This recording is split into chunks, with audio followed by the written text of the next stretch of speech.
Hi friends, fusion Moto ಕಡೆಯಿಂದ ಇವತ್ತು ನಿಮ್ಗೊಂದು ಚಿಕ್ಕ ಇನ್ಫಾರ್ಮೇಷನ್ ಕೊಡೋಣ ಅಂತ.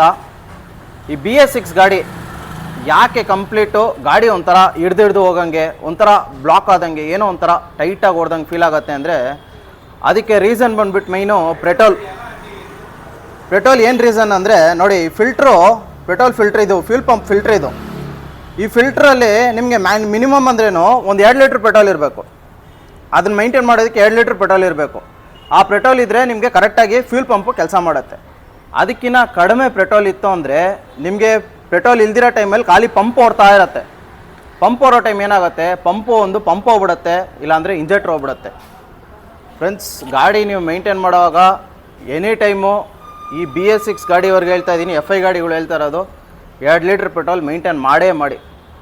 ಇಂಥ ಇಶ್ಯೂ ಬರೋಲ್ಲ. ಸುಮಾರು ಕಸ್ಟಮರ್ ನನ್ನ ಹತ್ರ ಹೇಳ್ತಾರೆ, ಯಾಕೆ ಸರ್ ಫ್ಯೂಲ್ ಪಂಪ್ ಹೋಗುತ್ತೆ, ಯಾಕೆ ಇಂಜೆಕ್ಟ್ರ್ ಹೋಗುತ್ತೆ, ಏನು ರೀಸನ್ ಇದೆ. ಯಾಕಂದರೆ ನೀವು ಪೆಟ್ರೋಲ್ ಮೈಂಟೈನ್ ಮಾಡ್ತಿರೋ ರೀಸನ್ ಇದೆ. ಫ್ರೆಂಡ್ಸ್, ಇದೇ ಥರ ಮಾಹಿತಿ ಕೊಡ್ತಾ ಇರ್ತೀವಿ. ಫ್ಯೂಷನ್ ಮೋಟೋ ನಿಮ್ಗೋಸ್ಕರ ಇರೋದು. Thank you.